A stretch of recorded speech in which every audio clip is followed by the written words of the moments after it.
احتشام صاحب آپ سے شروع کرتے ہوئے یہ ساری صورتحال جب انڈیا جیسے ابھی ہم امریکہ ایران کی بات کرتے ہیں نا تو ہم کہتے ہیں کہ امریکی صدر کو بتایا گیا سچویشن روم میں وار روم میں کہ بھائی نہیں جاؤ یہ ہو جائے گا. کوئی مودی کو بھی بتایا گیا ہوگا, ان کی جو کابینہ ہے, وزیر دفاع ہیں, وزیر خارجہ, انہوں نے سمجھایا ہوگا کہ دیکھ لیں ٹھیک ہے سارا کچھ ہمارے پاس ہے, لیکن وہ لڑتے کسی اور جذبے سے ہیں, لیکن اس سب کے باوجود ان کا شوق انہیں یہاں لے آیا. اب ایگزیکٹلی 1 سال بعد جب وہ پیچھے مڑ کے دیکھتے ہیں تو انہوں نے کیا کیا غلطیاں کی, ذرا ان کو ان کی غلطیاں تو یاد دلائیں نا. سب سے بڑی غلطی تو یہ کہ انہوں نے اس طرف دیکھا. دیکھیں عوید, میں کل بھی آپ سے ایک بات کر رہا تھا کہ ایک بات میں کروں, آپ کریں, بریگیڈ صاحب کریں, کوئی اور بات کرے, ان کی بات میں وزن کچھ اور رہتا ہے جو انڈین خود کہتے ہیں. آپ کے سوال کا ایگزیکٹ جواب میں چاہوں گا کہ راہل گاندھی نے جو کانگریس میں بیٹھ کے دیا تھا. کبھی آپ کا تو لوگ آپ کے ساتھ تو تھے ہی نہیں, آپ کے ساتھ تو جتنی ہماری ملٹری کے لوگ ہیں انہوں نے اس کو اپوز کیا تھا یا وہ آپ کے ساتھ چلے ہی نہیں تھے, اور وہ تو بار بار یہ کہہ رہے تھے کہ جی اس کی ٹائمنگ ٹھیک نہیں, یا آپ مت کریں. بعد میں آپ کے دباؤ میں آ کے وہ بھی, جس طرح پریزیڈنٹ ٹرمپ کے دباؤ میں آ کے آپ نے دیکھا 8 ان کے آرمی کے لوگ ہیں ان کو, جرنیلوں کو فارغ کیا گیا, ایک چیف نے ریزائن کر دیا تھا, تو وہاں پہ بھی یہ ہوا. لیکن اب یہ کہ ایک صرف آپ میڈیا کو ساتھ لے جا کے جھوٹ بول کے بار بار اور آپ کہیں کہ جی آپ کا نیریٹو بکے گا تو نہیں بکے گا. ابھی انہوں نے کہا کہ جی جس طریقے سے گفتگو کر رہے ہیں, ایک تو آپ نے دیکھا جس طریقے سے ان کے فارن سروس کے پرانے لوگوں کو دیکھ لیں, ان میں انکلوڈنگ اپنا کیا کہتے ہیں ششی تھرور کو دیکھ لیں, پھر ڈیفنس انالسٹ دیکھ لیں, وہ سارے ایک بات کہہ رہے ہیں کہ جی اس جنگ میں ہمارے ساتھ بہت برا ہوا ہے, آئندہ سوچ سمجھ کے آگے چلیے گا, تیاری کر کے جائیں. ان کا جو آرمی چیف ہے کل انہوں نے بھی یہ کہا کہ تیاری کے ساتھ جائیں گے.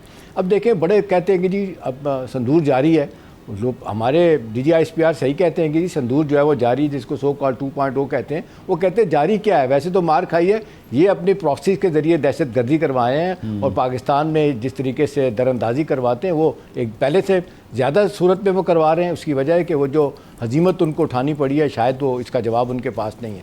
دیکھیں اتنا زیادہ انٹرنیشنل دباؤ آ چکا ہے, پوری میڈیا نے دیکھا, امریکہ نے دیکھا, سب لوگوں نے کہا کہ ہندوستان کو مار لگی ہے, جہاز گرائے گئے ہیں, سب کچھ ہوا ہے, لیکن ان کا تو جھوٹ عوید کہیں رکنے کا نام ہی نہیں لیتا. اب لوگ تفریح لے رہے ہیں کہ اب ان کے کسی اور بندے نے کہہ دیا جی ہم نے 8 جہاز گرائے تھے کہ 10 جہاز گرائے تھے. بھائی کوئی ثبوت نہیں ہے, کوئی ایویڈنس نہیں ہے, کچھ بھی نہیں ہے. تو میرا خیال ہے یہ اب بہت ہی کاؤنٹر پروڈکٹیو ہو گیا ہے ہندوستان کا آرگومنٹ کہ ہم نے کچھ کیا ہے. عوید اجازت دیں تو میں اپنا مسعود صاحب سے پوچھوں. مسعود صاحب, یہ ہمارا دشمن بڑا جھوٹا بھی ہے, بڑا مکار بھی ہے. ابھی یہ جو باتیں ہوتی ہیں کہ جی وہ دوبارہ بھی کچھ کریں گے, اور زیادہ یہ خبریں آتی ہیں کہ جی وہ ہماری نیوی کو کہتے ہیں یہ کمزور ہے, اور یہ سر کریک پہ حملے کی باتیں سننے میں آتی ہیں. ابھی تو بڑا ہم نے کور کر لیا, ہماری انڈیجنس بہت زیادہ کامیابی نیوی کی طرف سے ہوئی ہیں, لیٹسٹ سب مرین امریکہ چائنا نے بھی ابھی دے دیے. آپ کو کیا لگتا ہے, آپ کا ویژن کیا کہتا ہے, تجربہ کہ کیا خدا نہ خواستہ اس دفعہ سر کریک پہ یا کراچی کے قریب کچھ کرنے کی کریں گے کوشش؟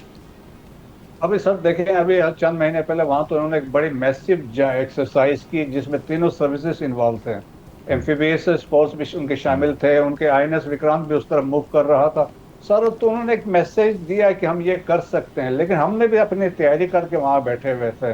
سو دیکھیں کہ ہم نے اس پچھلے مارکے حق میں ایک سرٹنٹی ان کو دی ہے کہ اگر ایسا کرو گے تو ہمارا یہ رسپانس آ سکتا ہے. سو اس سے آپ بھی ہم یہ کہہ سکتے ہیں کہ ہم نے ان کو ایک واضح میسیج کے ساتھ ایک نیو نارمل اپنا بھی ہم نے اسٹیبلش کیا when we responded. اور سیکنڈ, ابھی ہم نے کہا کہ یہ ریڈ لائنز ہے ہماری, اگر یہ آپ کراس کرو گے تو پھر اس کا جواب بہت سخت ایکسٹریم ہوگا. سو ان کو وہ بھی پتہ ہے. دیکھیں ویسے منہ اٹھا کے حملہ کبھی نہیں کر سکتے, اس کے لیے گراؤنڈ چاہیے, کوئی واقعات چاہیے. تو نے بڑی کوشش کی, فالس فلیگ بڑی کوشش کی کرنے کی, وہ کامیاب نہیں ہو سکا. پہلگام تو ہمارے سامنے سب سے بڑا فالس فلیگ تھا, اس کے بعد بھی کرنے کی کوشش کی ہے.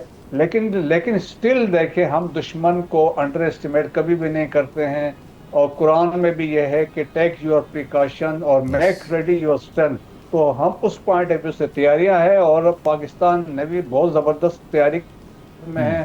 اور آپ کے پاس یہ آپ دیکھیں نا, بیلجیم کوورٹ شپس بھی آ گئی ہیں, ہنگور سب میرینز بھی آ گئے ہیں. ابھی آپ نے ریسنٹلی 2 میزائلز کا تجربہ بھی کیا ہے, تیمور کا بھی کیا ہے.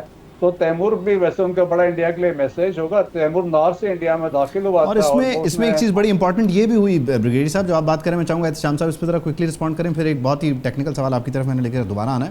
احتشام صاحب, یہ جو ہم کہتے ہیں نا کہ ہماری تمام فورسز جو ہیں وہ ہمہ وقت بیک وقت جو ہے وہ ان کوارڈینیشن ہے, تو اس کے لیے بھی ہم نے ایک سٹیپ اہیڈ لے لیا.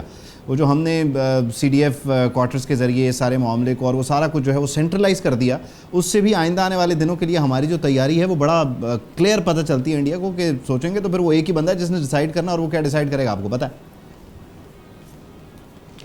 دیکھیں جب آپ زوم میں ہو اور آپ ایروگنس کا مظاہرہ کر رہے ہو جگہ پہ ہو کہ جی ہم تو دنیا کی 10ویں معیشت ہیں, 6ٹھی ہم ملٹری پاور ہیں, پاکستان ہمارے سامنے کیا بیچتا ہے. اب اطلاعات تو یہ بھی آتی ہیں انڈیا کے کچھ میڈیا پہ تھوڑی تھوڑی باتیں آتی ہیں کہ ہندوستان اسی چکر میں رہا کہ جی اصل دشمن تو چین ہے, پاکستان کیا بیچتا ہے. یہ علیحدہ بات ہے کہ 1962 میں بھی مار کھائی تھی اور 2022 میں گلوان میں بھی بڑی زبردست مار کھائی تھی انہوں نے. تو وہ لوگ اب یہ کہہ رہے ہیں کہ پاکستان, وہاں سے جو خبریں آتی ہیں کہ جب مودی صاحب اپنی وہ انڈیا شائننگ تھرائیونگ کی بات کرتے تھے تو پاکستان چپکے اپنی تیاری کر رہا تھا, کیونکہ پاکستان کو پتہ تھا کہ مکار دشمن ہے, اس پہ اعتماد نہیں کیا جاتا, کچھ بھی کرے گا. نتیجہ تن یہ کہتے ہیں کہ یہ ایک روڈ اویکننگ سرپرائز ہندوستان کو ملا. ایک طرف 8 جہاز گرائے گئے اور پھر آپ نے دیکھا کہ جن مقامات پہ جا کے پاکستان نے S-400 کو تباہ کیا, باقی جگہوں پہ ان کے آپ نے دیکھا جو برا حال کیا. اور تو خبریں وہ چھپاتے آنے نہیں دیتے, لیکن کبھی کبھی آپ نے دیکھے انٹرنیشنل میڈیا ان کی بتاتا ہے. پچھلے دنوں کچھ خبریں آئی تھیں, نیو یارک ٹائم نے بھی اور گارڈین نے بھی کور کیا تھا کہ یہ لڑائی میں ہندوستان کو بھی بڑا نقصان ہوا ہے, لیکن وہ تو جھوٹ بولتے چلے جاتے ہیں. ایک چیز مجھے تھوڑا سا وید جو کبھی کبھی پریشان کرتی ہے, سچی بات ہے, وہ میں چاہوں گا کہ بریگیڈ صاحب سے پوچھ لی جائے. بریگیڈ صاحب جہاں ہم نے بہت سارے توڑ نکالے ہیں, بڑا امپورٹنٹ آپ نے وہ نقطہ دیا, براموس آپ ضرور پوچھ لیں.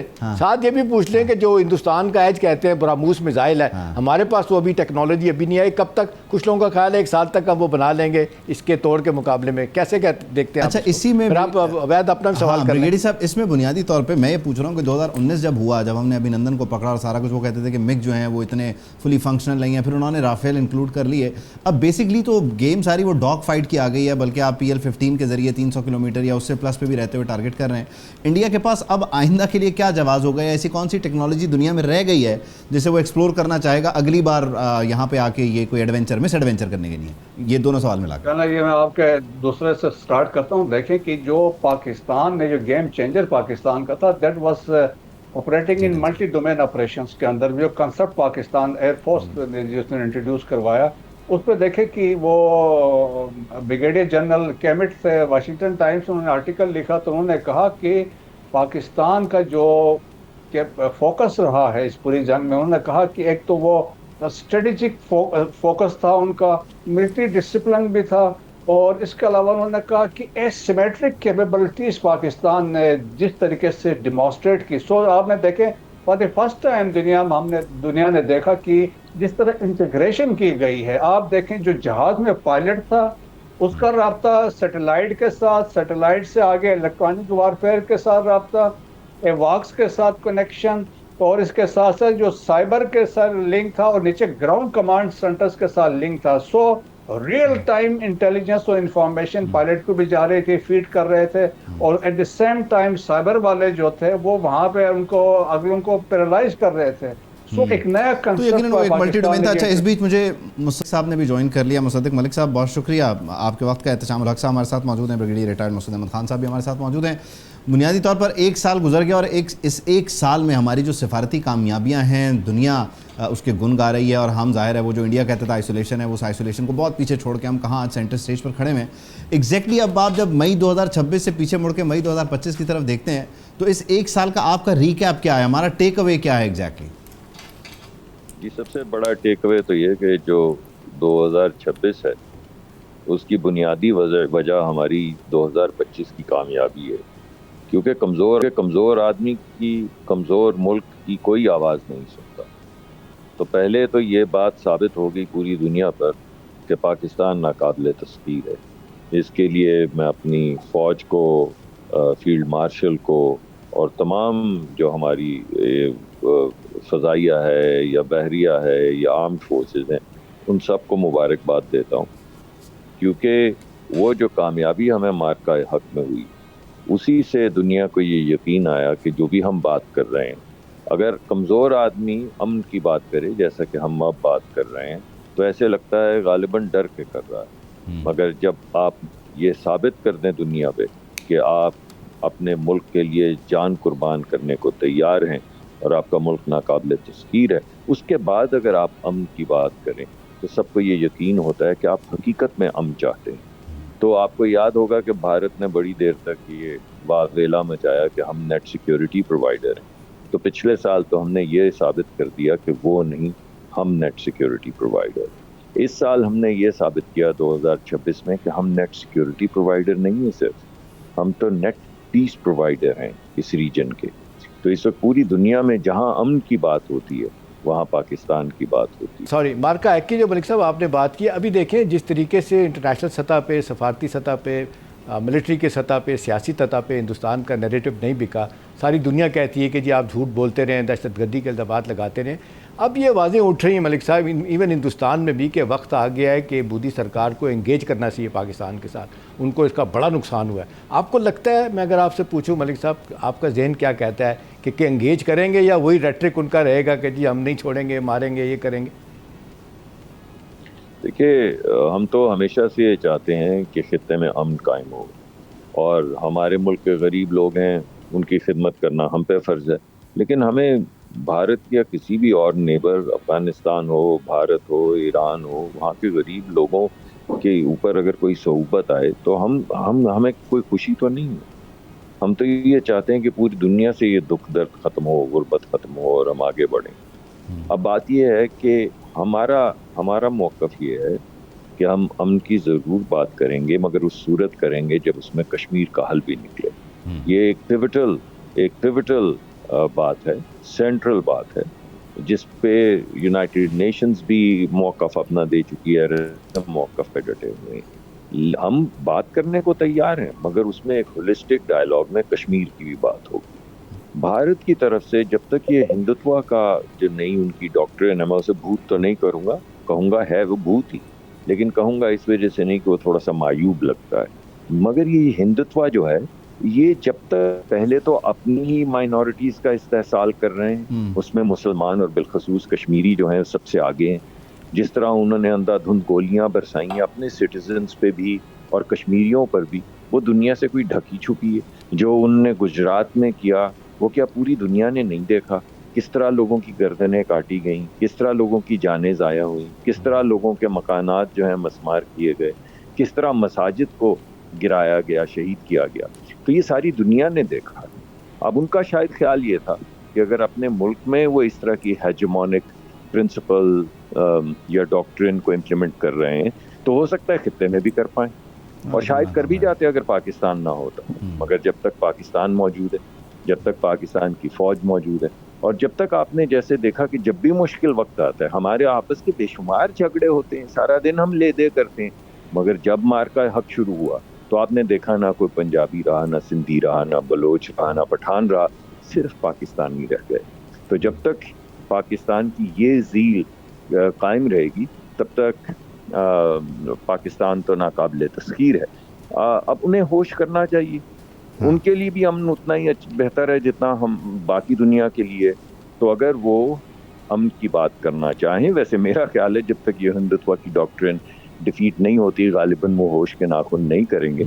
لیکن اگر چاہیں تو ہمارے دروازے تو ہمیشہ کھلے ہیں. اچھا، اس میں مصدق ملک صاحب اگر آپ کوئکلی اس میں دوبارہ سے کہہ دوں، کشمیر کے بغیر بات نہیں ہوگی. یہ کشمیر والے معاملے پہ امریکی صدر نے بھی کہا کہ وہ ثالثی کروائیں گے، اور ایک دوسرا سنتاس معاہدے والا معاملہ ہے، عالمی عدالتوں سے بھی اس کی انڈورسمنٹ آئی ہے.